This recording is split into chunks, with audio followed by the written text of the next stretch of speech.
All right, welcome in, folks. Great to have you here. We are going to get going in just a minute. I will just riff. Until then, I am just so pleased to introduce this team from HundrED. HundrED is an amazing organization based in Helsinki, Finland. And you're going to hear from their founder, who's in Switzerland. He played an intro video that we're going to play here in a minute to kind of talk about some of the origins of HundrED as an organization and kind of where they are today. And then we have three amazing individuals from the HundrED team here to share about what they're doing, also relating to innovations around learning environments. I'll talk a little bit about my own journey with HundrED, starting back 2020. At that point, I was just a fanboy. I've been following their global collections for a few years, just incredibly inspired by releasing some of the most innovative ideas in education every single year since 2018.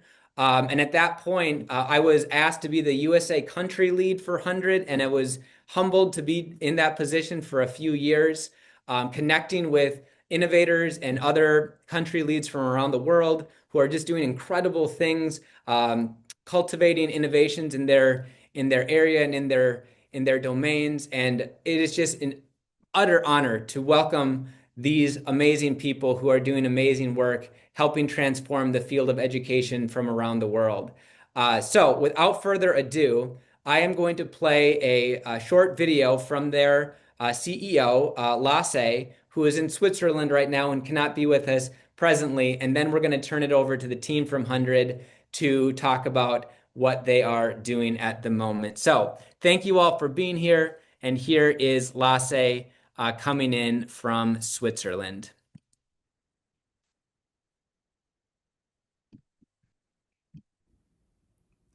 My name is Lasse Leponiemi. I'm co-founder of HundrED and the chairman of the HundrED Foundation. Thank you so much for joining today's webinar.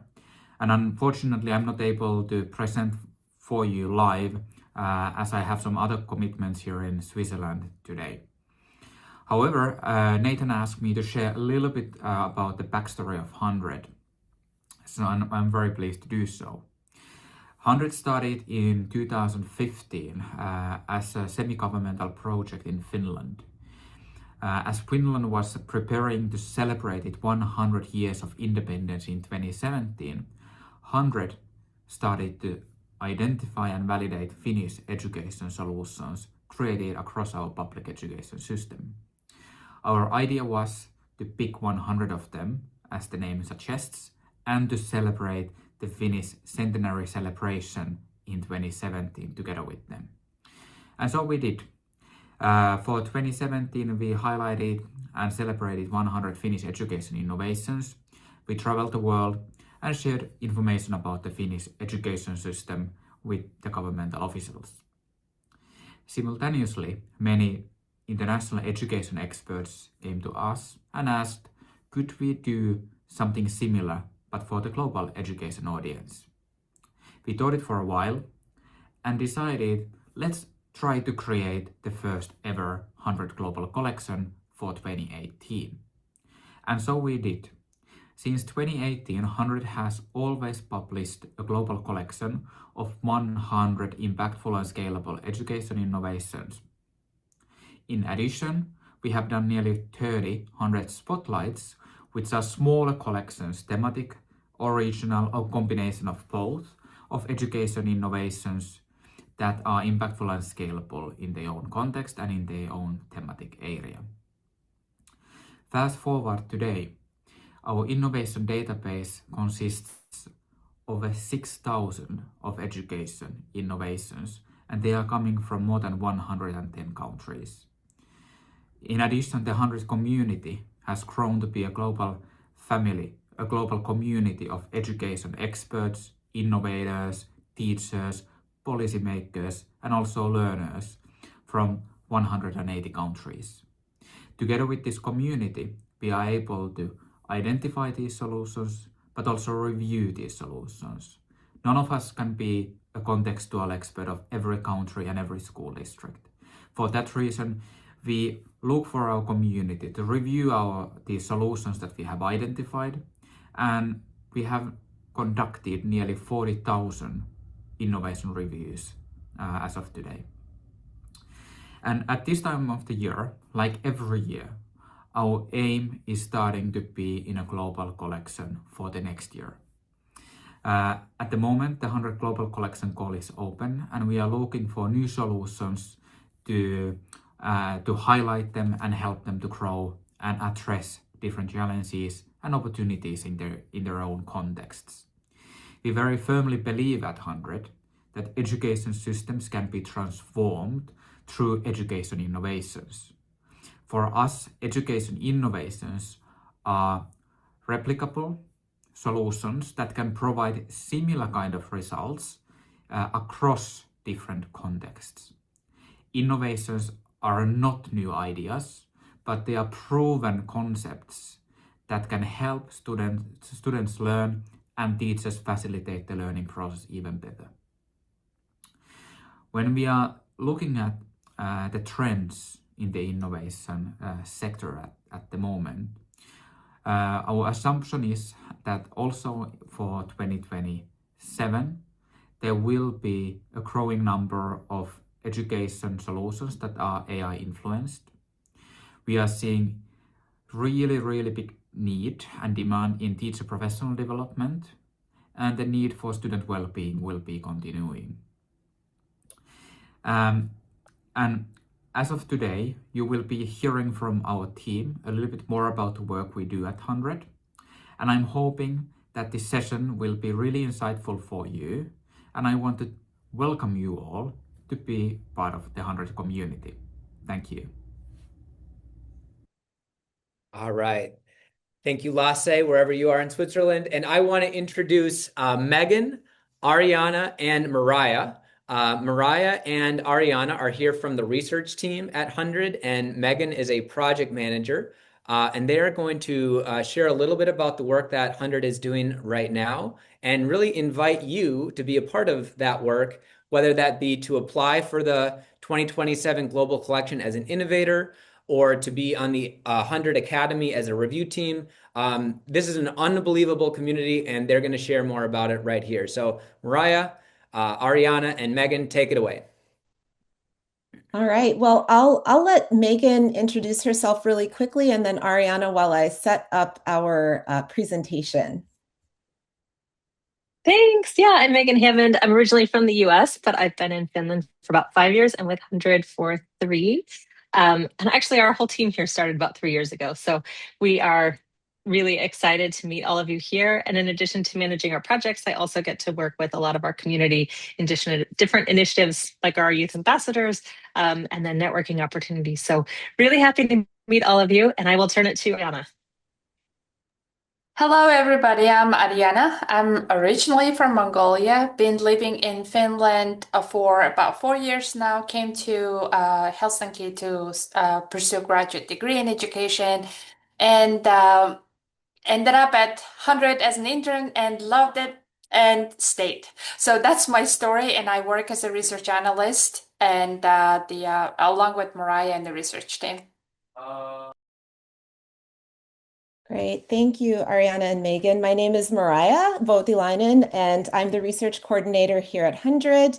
I am working currently with Ariana to curate the Global Collection 2027. So our goal today is to not only share with you some insights from last year's Global Collection, but also to share with you the role that learning environments play and can play as Lasse said, kind of get into this age of AI in education, but also well-being, human flourishing are extremely important aspects of learning environments as well. So we would like to share with you some of the things that we learned in last year's Global Collection. I hope everybody can see my screen right now. Great, thanks, Nathan. So from the Global Collection 2026, this is kind of what our submissions process looked like from submissions to review last year. We had 789 submissions from all over the world.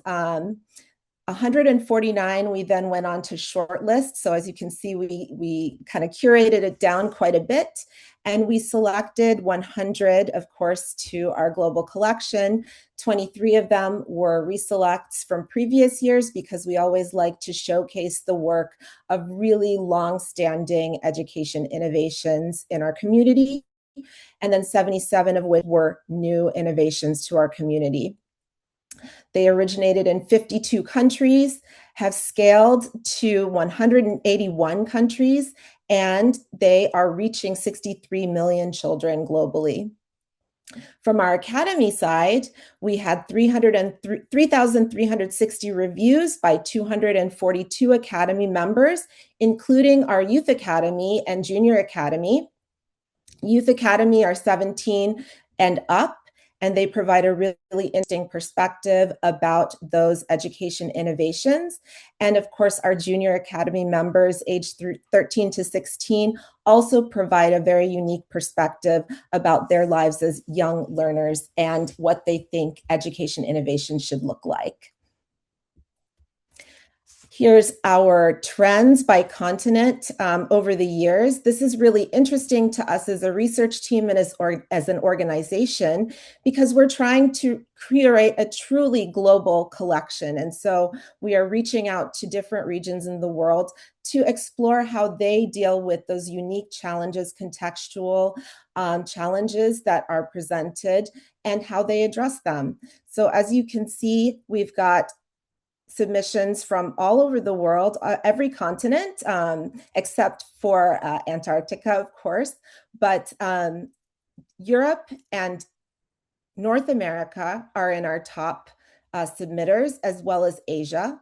And then, of course, we've got Africa and Oceania, South America as well. Oceania tends to be at the kind of lower end. And so we're trying to get more innovations from those countries. Same thing with South America. We're always looking for new ideas from South America, new innovations from South America to include in our global collection. In terms of categories, we've got key focuses. Last year, educational equity was really big. Access to education, which is kind of similar, was also very big. And well-being, as Lasse mentioned. And of course, sustainability is one of those categories which is explored by a lot of different innovations. STEM education, also very important as we look towards 21st century skills. In terms of methods, we've got collaborative learning and project-based learning at the top of our methods. And as tools, digital programming and sustainable resources were key. And skills-wise, 21st century skills and social and emotional learning were at the top. Now, as I noted here, learning environments are not one of the top categories within our key focus. And so we are really looking to showcase some really impactful innovations that are doing work within learning environments. So now I'd like to talk just a little bit about the learning environments, designing all sorts of learning environments for the flourishing of learners, physical and digital spaces. So we are looking at a lot of innovations that are coming from ed tech companies, and those are the digital spaces that we have been looking at. We can see that not only physical spaces, but digital learning spaces are in need of design that promotes flourishing of the learners. We also talked about, Ariana and I had a conversation yesterday about how to combine solutions to maximize impact.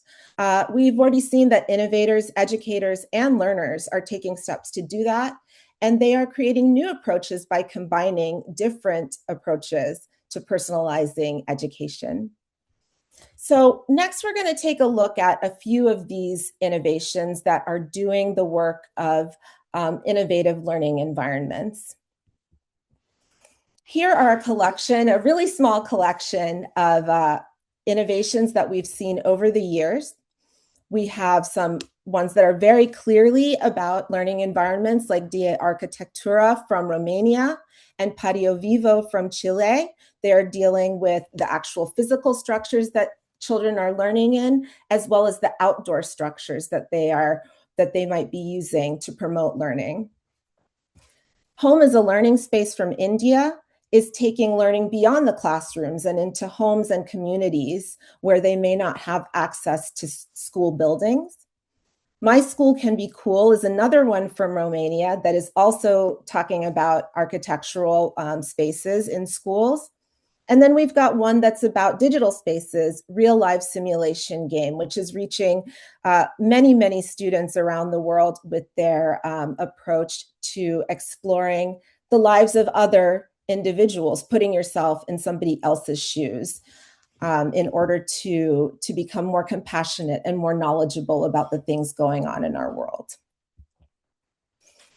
So we put together a kind of summary of what these different innovations are doing. The ones that I just showed, Patio Vivo, De Arquitectura, Home as a Learning Space, and My School Can Be Cool, as well as Real Life Simulation Game, they have reached 25 countries. They've scaled. They've reached 1.1 million learners. And then when they were getting their reviews from the academy, the HundrED Academy, they scored an average impact score of 73 out of 100, an average scalability score of 68 out of 100. And basically what this means is when our academy takes a look at and reviews the innovations, they are considering, well, what would this look like?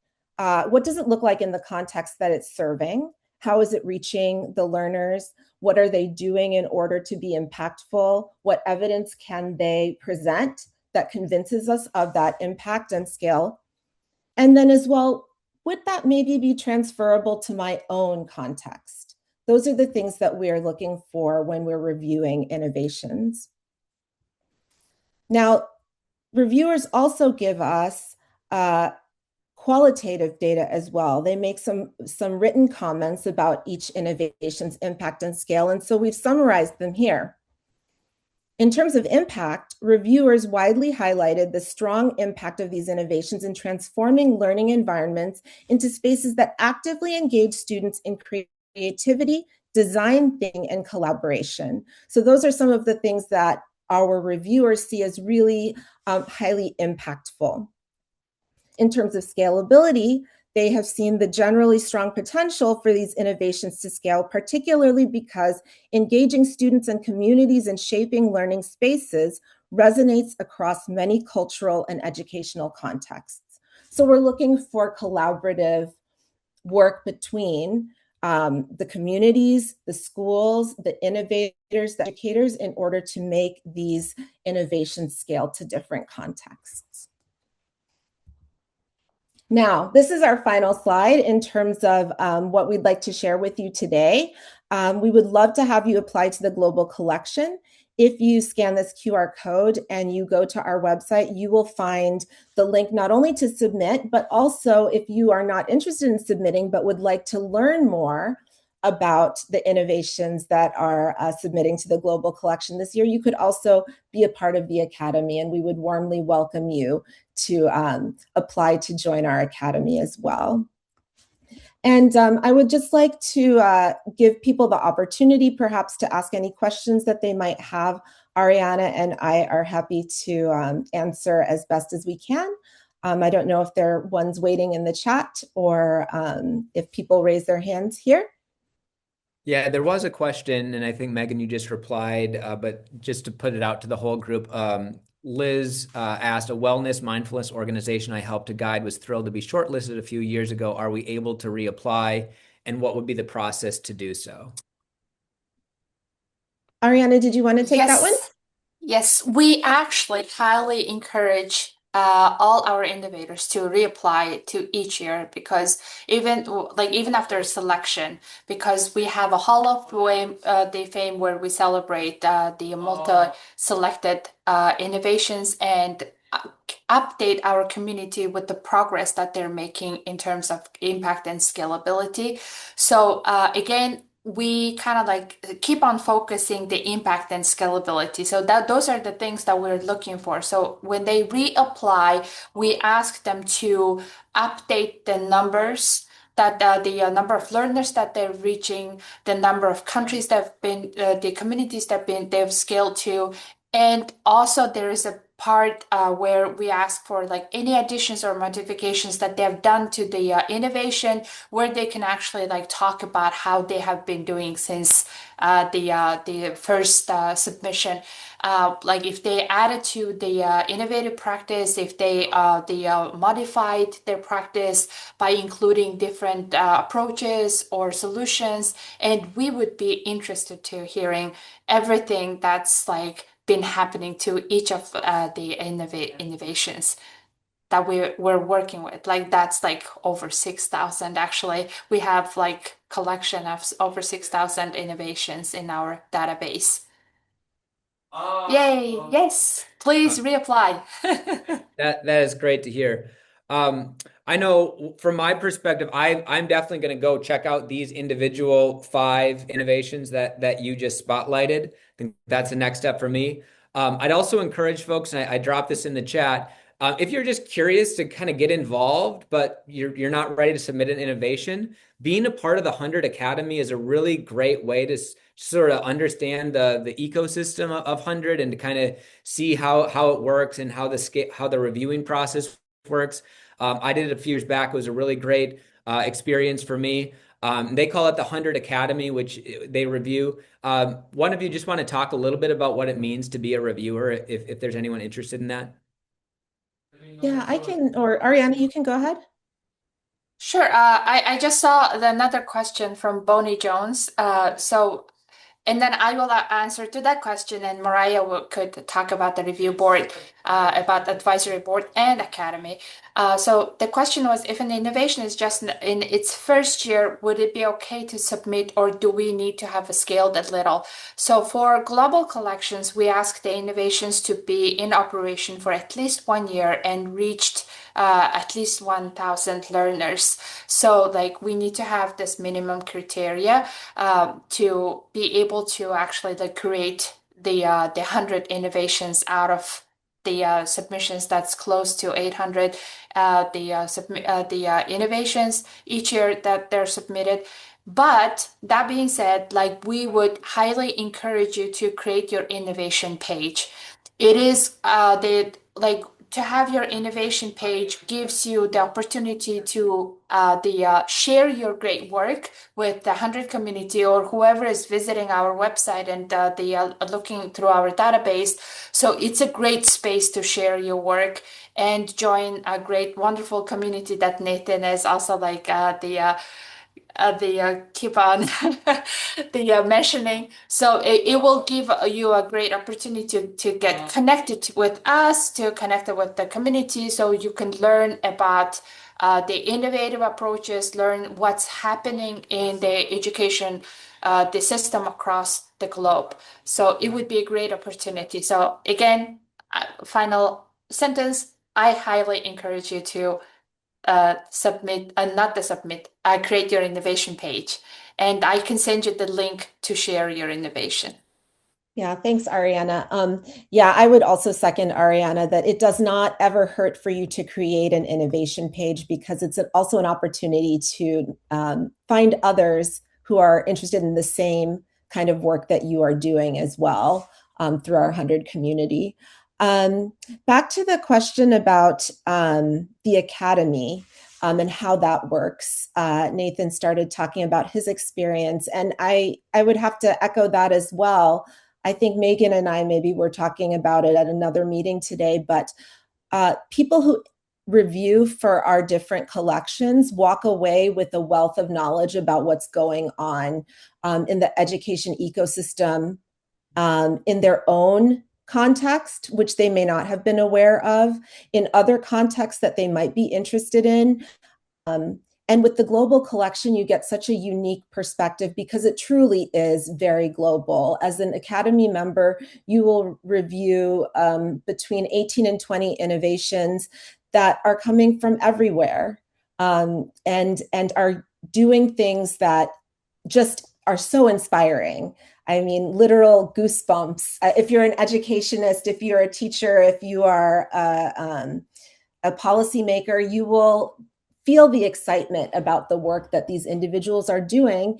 And it also gives you a chance to reflect on your own experiences, whatever kind of stakeholder you are in the education ecosystem. It makes you kind of consider, well, what can I do to be a part of this, to contribute to this growing body of solutions out there that can really contribute to making education more equitable and more accessible for all learners everywhere. So that's one of the key takeaways that I've gotten from many of the Academy reviewers, as well as our advisory board reviewers. And the advisory board is the board that we have for the spotlights, which are other collections that Lasse mentioned. But yeah, the process to become an Academy member is very straightforward. We have a link on the HundrED Global Collection page, and you can just sign up, include a description of what your role in the education ecosystem is, what your expertise is. We are definitely looking for people who have unique expertise within the education ecosystem. People who are interested in learning environments, for example, people who are actively engaging in education from different viewpoints, so that we have a very rounded perspective when we do go in to have these evaluations. And then once you become accepted, once you get accepted to the Academy, we are going to this year actually have an orientation for new Academy members. And that will give them a chance to learn more about how the process works. But we just have a review tool. We have a guide. It's a very independent activity. You get the opportunity to review innovations over a 2-week period, and it's on your own time. And then once you finish your reviews and we get them, we communicate with Academy members after the fact as well to kind of follow up on your thoughts, as well as your perspectives about particular innovations. Because when we do publish our report, we often feature Academy members in that global collection report as well. Really quick, before we get into some breakouts, you mentioned just a minute ago, Lasse mentioned in the introduction, these idea of spotlights, which are themed for a variety of things. Can you just speak to a few that you've done in the past? And the other part of that is what I find really intriguing is you connect with organizations outside of the field of education, so to kind of get out of echo chambers. Can you speak to like how this goes beyond, like, I know UNESCO or Lego Foundation. You've done a lot of great work, like getting outside of just like the field. So can you just speak to spotlights and kind of how you make connections outside as well? Yeah, I can definitely do that. One that immediately comes to mind is the one that we did on gamification of education. And our partners, they are in gaming, right? And so they wanted us to feature educational innovations that were working on gamification of curricula. And that was super interesting because we got to engage in a thematic spotlight where we were exploring that concept of like, how are educators, how are innovators integrating gamification into their experience, into learners' experience. And we were able to curate a really interesting collection, not just about like ed tech gamification, but also about like physical games, physical activities that kids could engage in that would gamify the learning experience. So that's one example of a spotlight that we did that was not specifically with a partner that was working in education directly, but they have an education arm, like a philanthropic arm. And then right now, we just finished up a spotlight on AI in education for career readiness.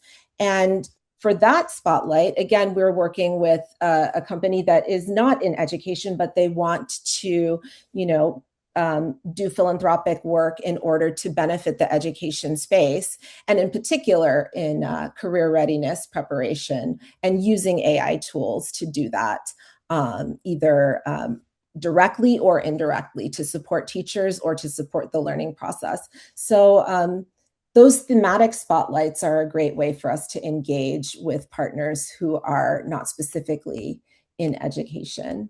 Ariana, did you want to add to that? Did you have anything to add? You covered like quite pretty much of everything, and it's a great way to bring the spotlight on either on the team or the specific geographic regions, and sometimes we have both. So like innovations like in the certain themes that are coming from the certain regions, and it's always like interesting to see how like the innovation like we try to identify the challenges that's occurring, for example, like geographic locations or in the thematic solutions, and then like we receive the innovations that are exactly addressing those. So like the innovators are already there, like whether they are like very small organizations working on like on the grassroots level, they're already addressing the systemic challenges that are like visibly seen if you kind of like fly out your drone and look from above. So that's like something that we are always eager to see and also like inspired to see. Megan, your hand's raised. Trying to be so polite. We have a couple of other new initiatives that we've started in the last year through our foundation in Geneva that have also been trying to draw in more thought partners that are not traditionally within education specifically. So that has helped us find funding from, for instance, Salesforce. Their foundation has then been supporting us to fund innovators in their scaling journeys. And they were interested in looking for AI for specifically how innovations can use AI or teach about AI for career preparedness for students. And so that's been a really exciting opportunity where a big organization like that normally can't give grants to smaller innovators, right? They have these caps on how small they can break things. With our foundation, we're able to break that funding down and then work more directly with the innovators to make the best use of those funds to help them sort of go even further. So we're always looking for more opportunities like that. And then one other piece of this is that we have started with Teach for All and Salzburg Global Education House this year, where we are bringing conversations about education to other events that convene world leaders and really big name people, but we want to make sure that education is part of that conversation. So we're doing a lot more of this advocacy work. We were at the UN meeting in September. We were at Davos in January. We'll be at the Skull Forum in April. So more opportunities for us to showcase the work that innovators are doing and also to talk about the importance of education in these larger conversations as well. So thanks for bringing that up, Nathan. Yeah, absolutely. I think with the size of the group, let's just stay in with all together. If at this point, if anyone wants to come off mute, come on video, have a question or a thought to share, or if you have a question that you want to pose in the chat, and I'd welcome any of the fielding team to air any questions that are on your mind to the HundrED team as well.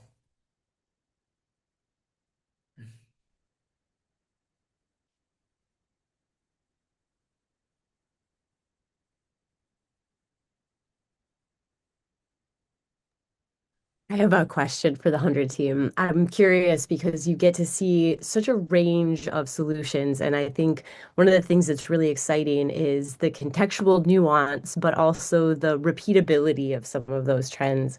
I'm curious if there's any story in particular that really stands out to one of you that maybe surprised you or was unexpected.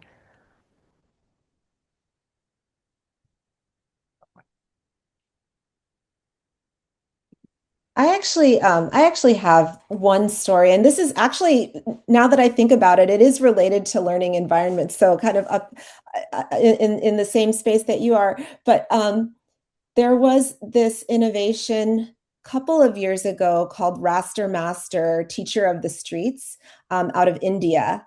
And the individual, the gentleman who started this innovation, he saw this need that there were children who were not able to go into a school building. They lived in a small community, or they lived out in, the rural areas, or they, just did not have access to a physical space for learning. And so not only did he create community spaces literally on the street, on the walls of buildings, places where people could congregate easily. But he also created this generational link as well, where grandparents, because in India, like living is generational often, right? Multi-generational. And so like grandparents and parents and children, young kids would get out together and like learn how to write, how to write the, alphabet, or learn how to read or do maths, or whatever the subject matter may be. And that innovation was just so interesting to me, because not only was it about space, but it was also about connecting, bringing generations together, which I thought was really powerful. And in fact, this gentleman, I believe, was either one of the nominees or selected for International Teacher of the Year award. So it was a really great innovation. I don't know if that fully answers your question, but that definitely was an inspiring and somewhat surprising one to me.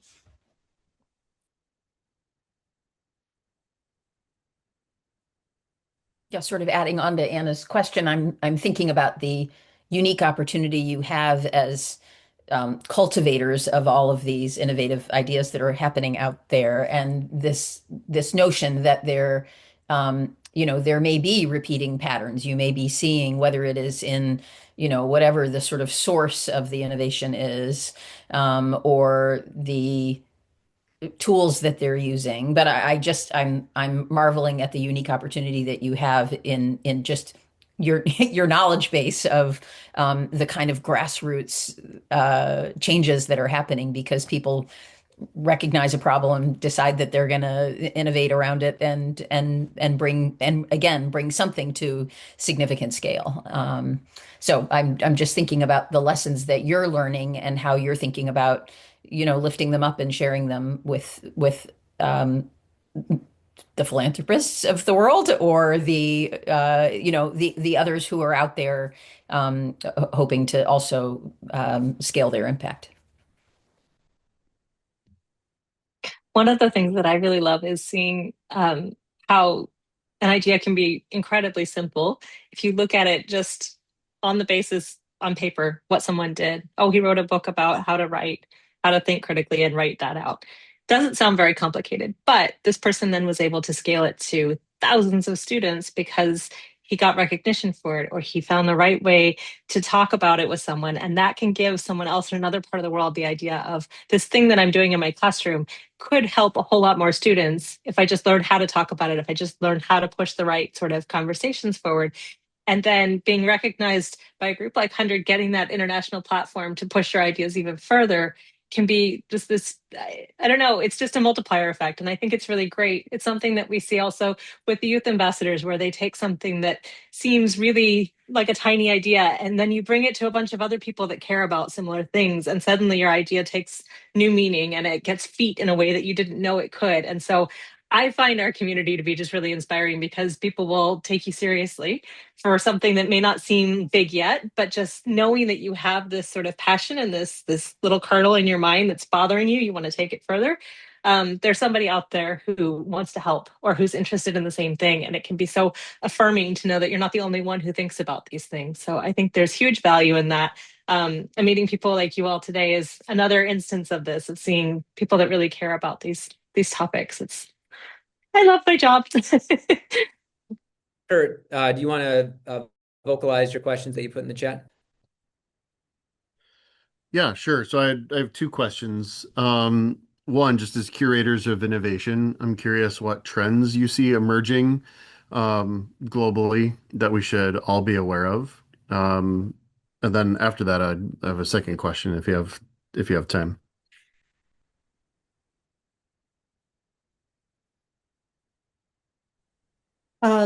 I can share one, and then I'm sure that Ariana will also have something to add to this. One of the major things that we have been seeing just more recently is this idea of education for human flourishing, which has been, talked about by OECD as well as Learning Planet Institute, and as well as many others in this space, that we're looking to identify what it means to flourish as a human being in the time of AI in particular. I think that this is like a key piece, is like, how do we support young people to flourish in a time of AI, in a VUCA time, like this very volatile and uncertain time, in a time when there is not a lot of funding to go around? How do we kind of support practices that will prepare young people to flourish on different levels, right? Not just academically, but also socially, emotionally, in terms of their well-being, in terms of their ability to function in society. So like, that's something big that I have been reading a lot about lately and seeing coming out of the spaces where educators are talking about the up and coming trends. Ariana, did you have anything else to add to that? Or Megan?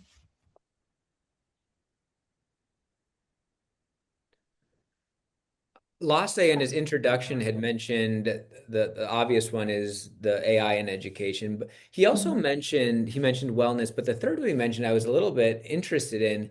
He mentioned we're looking for more innovations around teacher professional development.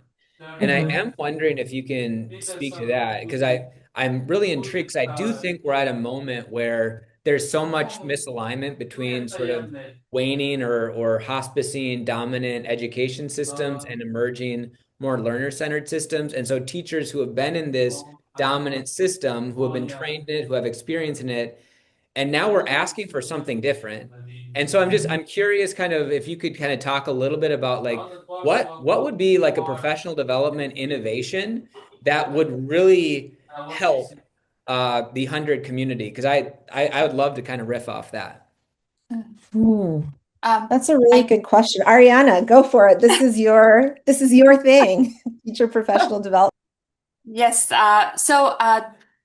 Yes, teacher to professional development is one of the biggest the trends that we see across all the actually like geographic locations, but like specifically from Global South, because we talk about that. You can hear me, right? Okay. Yep. So we talk about the universal education, and then like we very quickly turn that conversation into learning crisis, where the students were like failing to attain the foundational skills like numeracy and literacy. And it was also like it was quick to see that this learning crisis was the other side of the coin. The other side of the coin of that was like the teaching crisis, where the teachers needed so much the help. They needed help with their workload, the classroom management. They needed the help with the professional readiness, pedagogical readiness. So, and we can see all that. So like our innovations that we receive are taking care of like the pedagogical approaches, like they're training the teachers, like helping the teachers to gain like more creative and interactive and play-based, learner-based approaches. And also the one thing very important is the well-being, the mental well-being of the teachers. That's often omitted because we always talk about professional and like pedagogical, like professional development, but then sometimes we also forget that teachers are human beings who are tired, who are burned out, who are just like stressed. So they need help with the financial literacy. They need help with the dealing with emotions. They need help with dealing with workload, because oftentimes, especially in the global south, the work demand, the job demand does not like equally met with the resources that they're provided to they meet that demand. So it's incredible that we are seeing more and more of that innovations. And also the Nathan used they mentioned AI, and I wanted to add something, and then probably Mariah will also like add to that.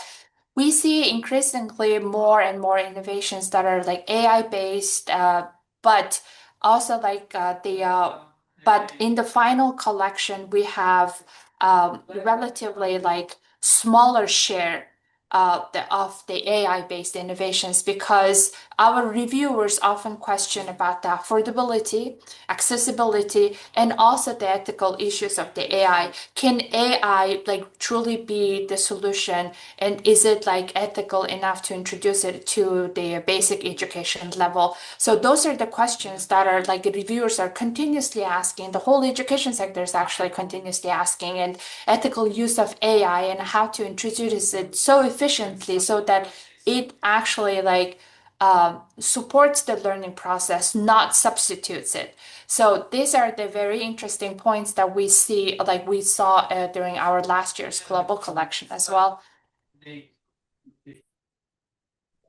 And I can just add two things to what Ariana said. Nathan, you asked if there was a particular example of teacher professional development that we have seen recently. And in fact, one of our selected innovations from last year called the Circle of Teachers Learning from the Global Collection, they're in Indonesia.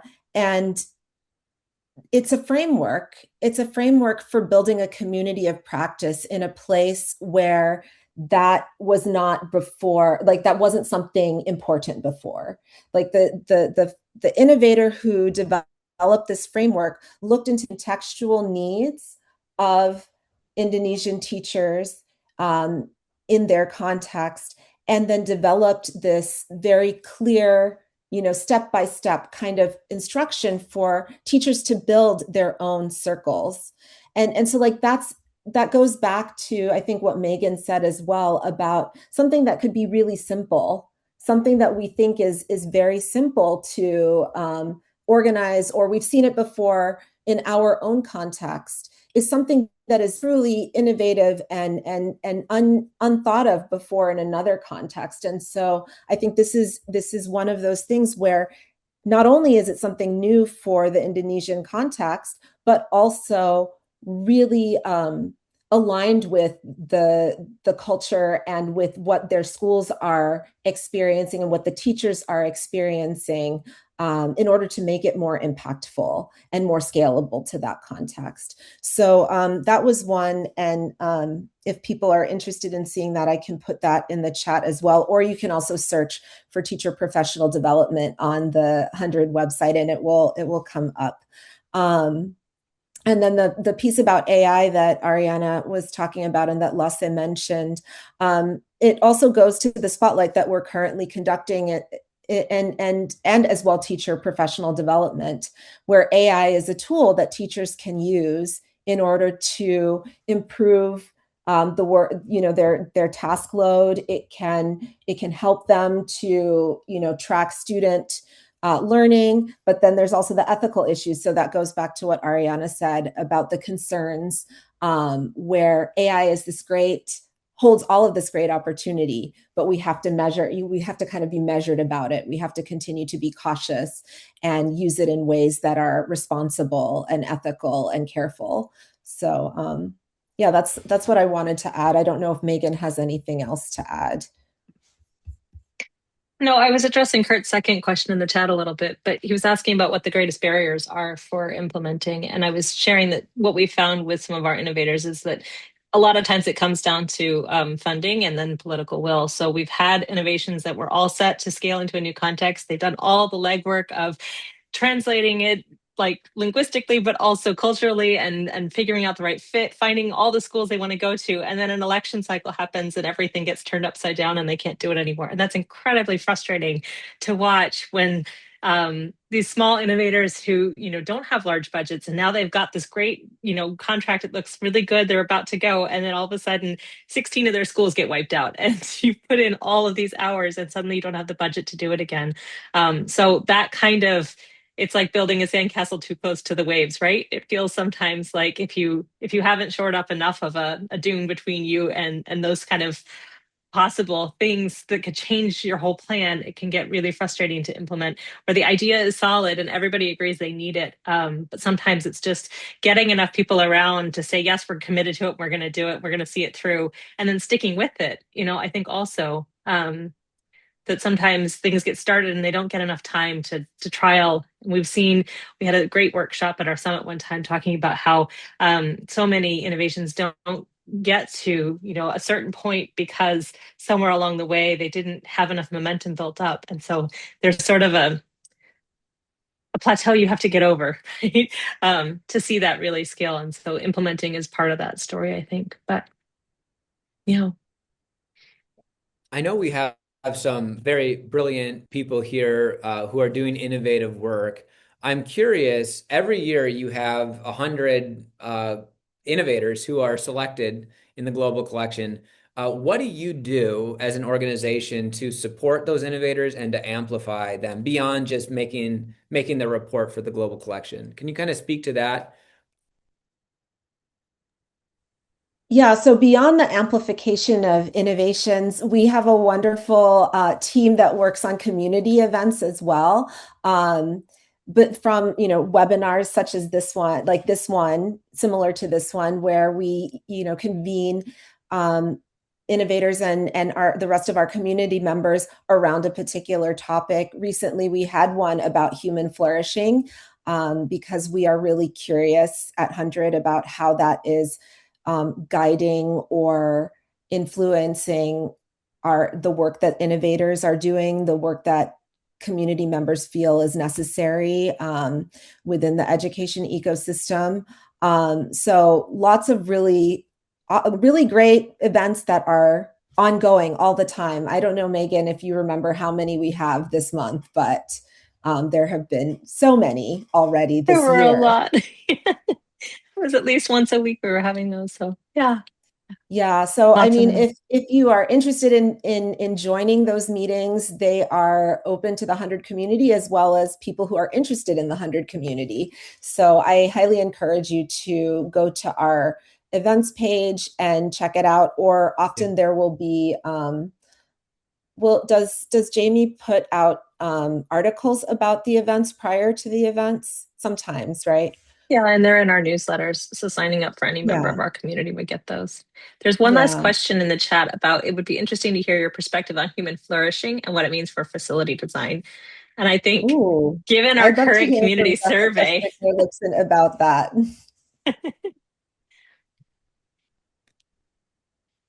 And Jesse, we have an amazing partner here who can speak to this because we do everything around human thriving or human flourishing at Feelings. All the work we do is in our community design work, working with teachers and teams. So Jesse, if you want to kind of give that perspective, I think that would be wonderful. And then HundrED team, please share your perspectives as well.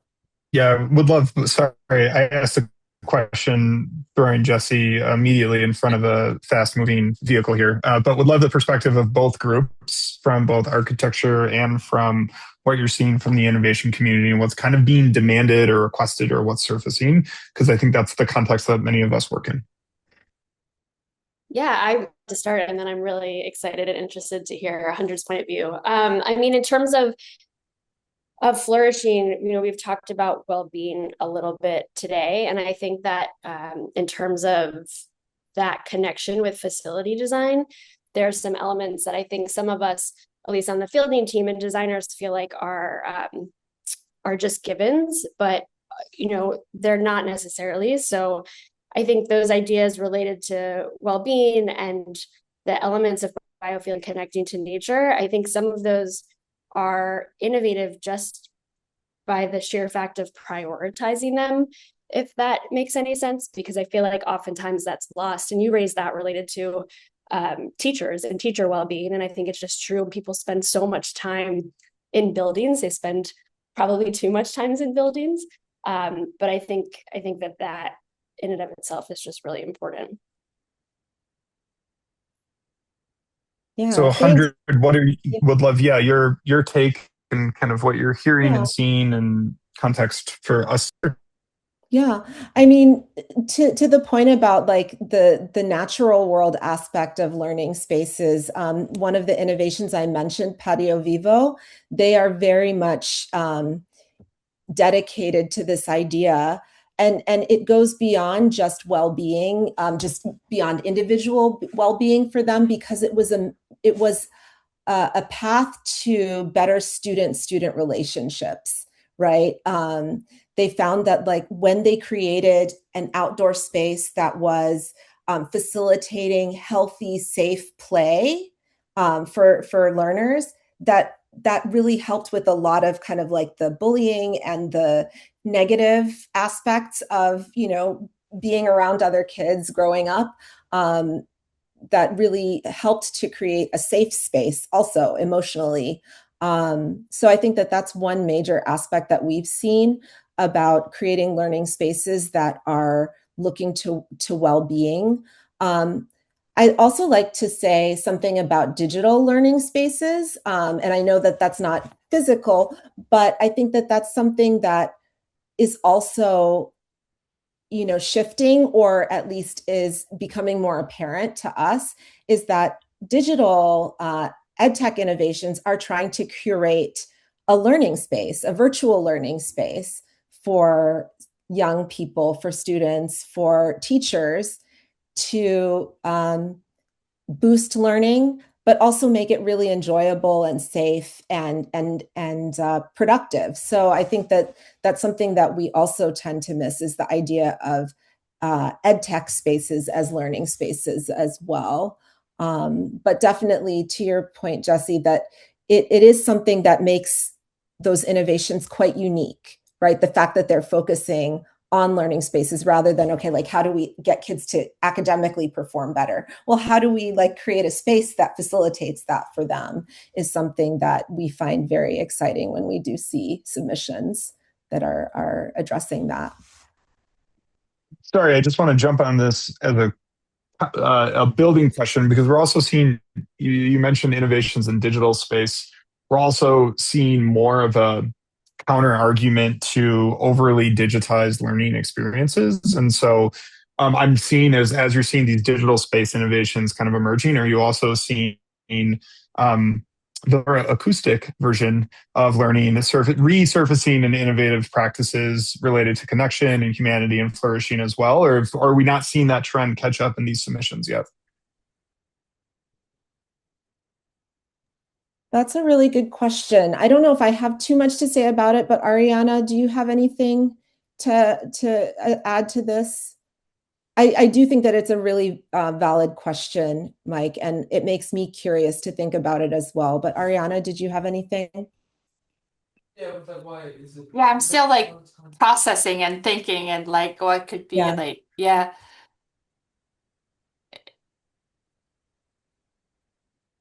I think there were some examples when we did the search for the child-centered learning on that spotlight, that there were some good examples there of innovations that were really about real world, like letting kids take the lead and explore things in an analog, offline kind of way. And so there's a trend in that when we think of child-centered learning, but there were definitely some other online options there as well. But that's the one that I go to.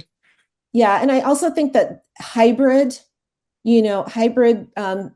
programs that are doing a blended learning, where they do some of the learning as an ed tech, online activity, and then they're also integrating that with the, in-person learning, is definitely a balance point as well. But I'm really curious to think more deeply about your question, though, because I think it is a very valid one about like the particular trend, whether we're seeing something that's counter to the ed tech space, like to the online or digital learning space. I think that there's a lot to be said about scaling. When you talk about a digital program, it's very, very easy to scale and adapt to different contexts. And so I think that's one of the and Nathan's going to stop us because we're at an hour probably. That would be my guess. And so I guess it's not intended to be a gotcha question. It's a legitimate, like it's something that we struggle with and grapple with, like scaling digital access to learning, especially in communities where access is challenging. And there's so much power associated with just bringing people opportunity. But at the same time, we're seeing research emerge that the more analog pen and, pencil and paper experience can really cement learning experiences into students' cognition. And so I just feel like true innovation is really understanding where digital can augment and empower, and where the physical human experience can really be elevated, and how we use technology and these things to marry the most powerful experiences together. And I can't just help but imagine how learning space is an amazing catalyst for those human-to-human interactions, to create the space for digital experiences where it's appropriate, but also that human condition that will never, what really I think is at the core of flourishing. So, and as Mike predicted, I am going to cut us off because we are at the hour, and I want to respect everyone's time. Thank you for being here, everyone, and especially Megan, Ariana, and Mariah. Thank you for taking the hour at the end of your day in Finland. Just really quick, wanted to queue up the next one. We are going to have, well, Mike, you're queuing this one up. So we have. Sure. Yeah. So really excited to thank you all for being here today. Our next session is April 15th. Janet, correct me if I'm wrong, but it's April 15th, and we're meeting with the assistant superintendent of facilities and a facilities director with Ann Arbor Public Schools. They're investing $1.2 billion in new, innovative, future-ready learning environments. And they are coming to share kind of the story, the progression, lessons learned on such an amazing investment in students, and how facilities can support that experience. And so a lot to learn about the challenges and opportunities in such a amazing opportunity for a community. So hopefully you can all join us and learn those lessons alongside them, and hear what they have to say about how future-ready environments can be impactful for kids.